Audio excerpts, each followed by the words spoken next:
Di sebuah taman yang indah, tinggal seekor rama-rama biru yang sangat cantik. Rama-rama biru itu selalu terbang dari bunga ke bunga. Dia mempunyai sayap yang besar dan berwarna biru cerah. Suatu hari, rama-rama biru bertemu dengan seekor kumbang kuning. Kumbang kuning itu berkata, "Hai rama-rama biru, mengapa kamu selalu sendirian? Mari kita bermain bersama." Rama-rama biru dan kumbang kuning bermain sepuas hati. Tiba-tiba angin kencang bertiup dan hujan mulai turun.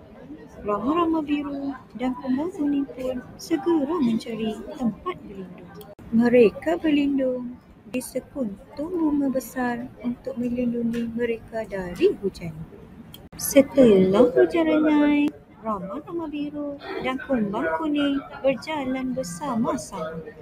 Mereka berdua belajar, meskipun mereka berbeza, mereka masih dapat berteman dan saling membantu.